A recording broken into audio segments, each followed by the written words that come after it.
জনাব তারেক জিয়া, আপনি আপনার কর্মীদেরকে সামলান। এই লাগামহীন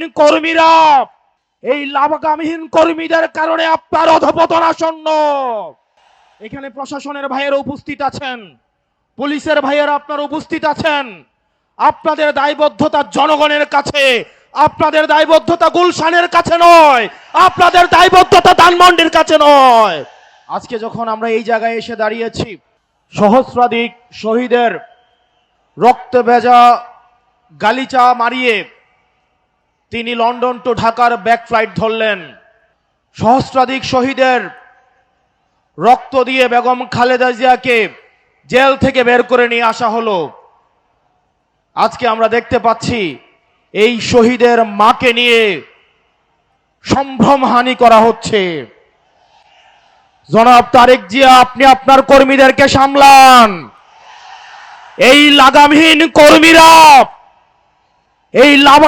কর্মীদের কারণে আপনার অধপতন আসন্ন। আপনারা যদি শহীদের মাকে সম্মান দিতে না জানেন, এই জুলাই পরবর্তী বাংলাদেশের জনগণ আপনাদেরকে সম্মান দিবে না। প্রিয় লাকসামবাসী, খুব কম কথায় কয়েকটা কাজ আপনাদেরকে দিয়ে যাব। এখানে প্রশাসনের ভাইয়েরা উপস্থিত আছেন, পুলিশের ভাইয়েরা আপনারা উপস্থিত আছেন।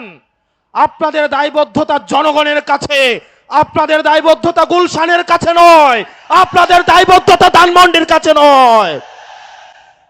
অত্যন্ত পরিতাপের বিষয়, আজকে পুলিশ সদস্যরা এখানে যারা আছেন, আইন শৃঙ্খলা বাহিনী আপনারা যেখানে আছেন, অতীতে আপনাদেরকে ব্যবহার করে আপনাদের ঊর্ধ্বতন কর্মকর্তারা তাদের পদ পদবি বাড়িয়ে নিয়েছিল, আপনাদেরকে ব্যবহার করেছে।